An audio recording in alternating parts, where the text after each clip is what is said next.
It was the Minnesota Twins home opener today at Target Field, and Dick Bremer got to throw out the first pitch. A lot of people missing Dick Bremer's voice, though Corey Provost doing a great job, and it was Joe Mauer to catch it. So Minnesota Twins, Minnesotans, a couple of the most respected guys in the organization for many, many years.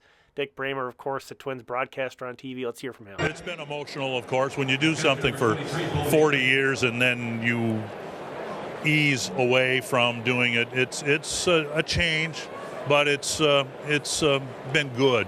But I'm really delighted that little Dumont, Minnesota, about 75 people live there now. 4 of them are here. That's my guess, including my elementary school teacher, Darlis Forcier, devout Twins fans, even though she wouldn't let us watch the games in the 1965 World Series. But she loves Twins baseball, and I'm really happy to share this with her. What's your message to Twins territory?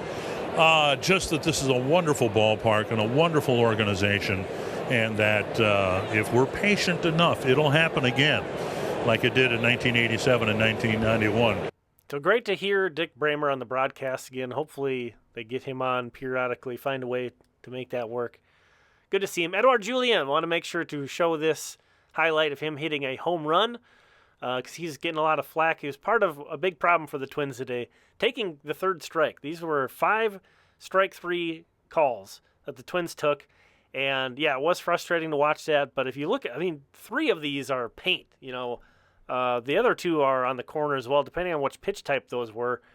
And then these are the pitches the Twins swung through.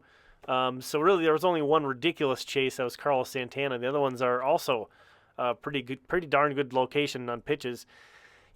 I'm not making excuses. The Twins struck out 15 times. They're 0 for 12. But sometimes you got to consider the other team is also Major League Baseball players, And with all the frustration with the Twins leaving guys on, they left 9 men on. Cleveland left 8 men on. They only lost 4-2. It's not like they got blown out. There's just a lot of emotions early on here that I think are running high. But we'll throw it over to Rocco. I think he summed it up. We just have to have better at bats, flat out. We had the chances. We had plenty of chances to do it today, and it was kind of all over the lineup. It was ugly, no doubt about it. And if it sounds like I'm sugarcoating it, I'm not really trying to spin this performance. I want to make that clear. This game, but I think a lot of people are really down on the outlook, and I think that's a little silly for this early. Anyway, Carlos Correa, 3 for 4. He is looking like he's locked in. Hit a double.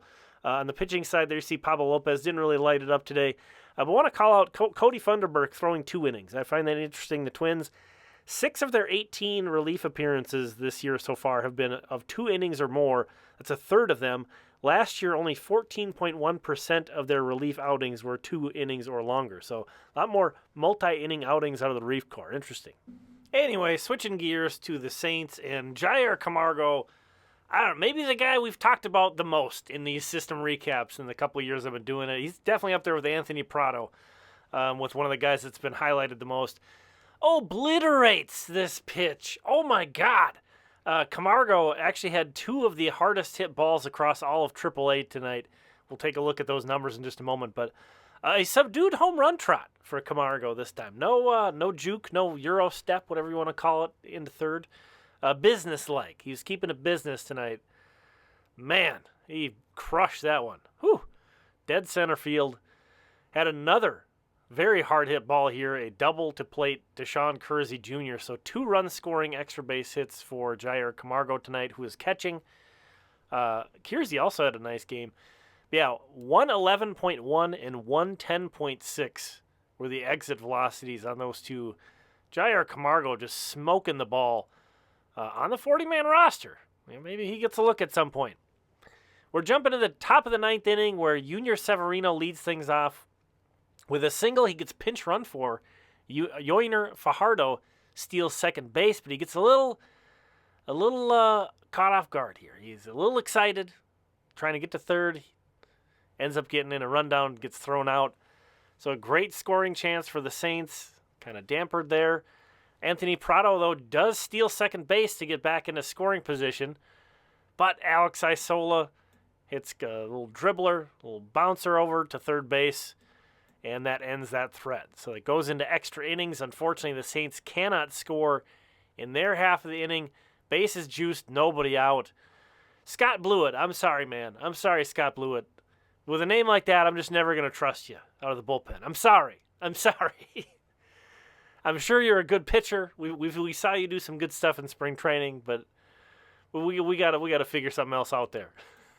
So yeah, Camargo with those 2 hits. Deshaun Kersey Jr. was the only other guy with hits. He had 2 hits as well for the Saints tonight. Randy Dobnak started. His stuff was moving. I mean, that's been a common story for Dobnak. The stuff is moving around. He's not getting squared up, but he can't throw strikes. 4 walks in 3 2/3 innings for Dobnak. Tomorrow, Friday, we are back. I mean, the Twins are off, but for minor league action, we are back in full force. All 4 of the top affiliates in action tomorrow night, weather permitting. So you want to be here tomorrow to check out all these highlights. Thanks for checking this one out. We'll talk again tomorrow.